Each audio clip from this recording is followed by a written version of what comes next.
Bill Gates computer உலகின் ஜாம்பவான். ஒரு காலத்தில் உலகின் முதல் பணக்காரர். ஒரு தடவை இந்தியா வந்திருந்தார். அவரை பார்த்த ஒருவர் கேட்டார், உங்களை விட பணக்காரர் வேறு யாராவது இருக்கிறாரா? பில் கேட்ஸ், ஆம், ஒருவர் இருக்கிறார். யார் அவர் என்று கேட்டார். பில் கேட்ஸ் நினைவு கூறினார், பல வருடங்களுக்கு முன் நான் வேலையிலிருந்து நீக்கப்பட்டேன். நியூயார்க் விமான நிலையத்தில் இருந்தேன். நாளிதழ்களை பார்த்து கொண்டிருந்தேன். வாங்க விரும்பினேன். ஆனால் என்னிடம் சில்லறை இல்லை.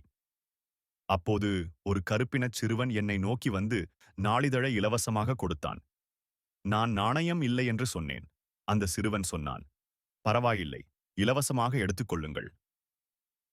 3 மாதங்களுக்குப் பிறகு மறுபடியும் அதே சிறுவனை சந்தித்தேன். அப்போதும் இலவசமாக நாளிதழ் கொடுத்தான்.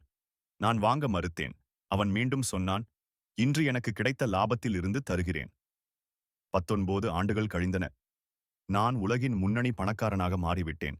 அந்த சிறுவனை மீண்டும் காண ஆவலாக இருந்தது. 1½ மாத தேடலுக்குப் பிறகு கண்டுபிடித்தேன். நான் கேட்டேன், நீயா அந்த சிறுவன்? அவன் சொன்னான், ஆம், நீங்கள் பில் கேட்ஸ் தான். நான் சொன்னேன், நீ விரும்புகிற எல்லாவற்றையும் நான் கொடுக்க விரும்புகிறேன்.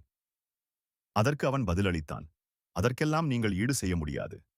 ஏன் என்றேன். அவன் சொன்னான், நான் ஏழையாக இருக்கும்போது கொடுத்தேன். ஆனால் நீங்கள் பணக்காரனான பிறகுதான் கொடுக்க வருகிறீர்கள். அன்றுதான் எனக்கு புரிந்தது, என்னை விட பணக்காரன் அவன்தான். பணக்காரன் ஆகும்போதுதான் கொடுக்க வேண்டும் என்பது தவறு. உதவிக்கு செல்வமும் காலமும் காரணமல்ல, நல்ல இதயம் மட்டும் போதும். நன்றி.